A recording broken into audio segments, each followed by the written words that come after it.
வருகின்ற 2026 தமிழகத்தின் சட்டப்பேரவை தேர்தல் திமுகவை தோற்கடிக்க வேண்டிய தேர்தல் மட்டும் இல்லைங்க, திமுகவிடமிருந்து தமிழகத்தையும் தமிழக மக்களையும் காப்பாற்றப்பட வேண்டிய ஒரு முக்கியமான தேர்தல், ஒரு முக்கியமான காலகட்டத்தில் நாம் இருக்கின்றோம். அப்படின்னா நம்ம என்டிஏ எவ்வளோ ஸ்ட்ராங் பண்ணணும், நம்ம தேசிய ஜனநாயக கூட்டணியை எந்த அளவுக்கு ஸ்ட்ராங் பண்ணணும் அப்படின்றத நீங்களே நினச்சி பாருங்க.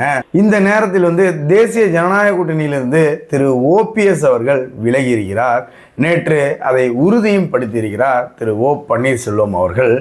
இது ஒரு பெரிய இழப்பு தான் நான் சொல்லுவேன், பெரிய இழப்பு தான். அதாவது ஒவ்வொரு ஓட்டும் மிக முக்கியமான ஓட்டுகள் அப்படின்ற காலகட்டத்தில் இருக்கின்றோம். ஒவ்வொரு ஓட்டும் இந்த நேரத்தில் நீ பெரிய ஆள், நான் சின்ன ஆள், நான் பெரிய ஆள், நீ சின்ன ஆள், அவரு பின்னாடி இவ்வளோ பேர் தான் இருக்காங்க, இவரு பின்னாடி இவ்வளோ பேர் இருக்காங்க, அவர் எனக்கு தேவை, இவர் எனக்கு தேவையில்லை அப்படின்றதெல்லாம் ஓரமாக வச்சுட்டு எல்லாத்தையும் அரவணைத்து இந்த தேர்தலை சந்திக்க வேண்டும். அப்போதான் ஒரு சிறப்பான ஒரு உறுதித்தன்மையான ரிசல்ட் கிடைக்கும்.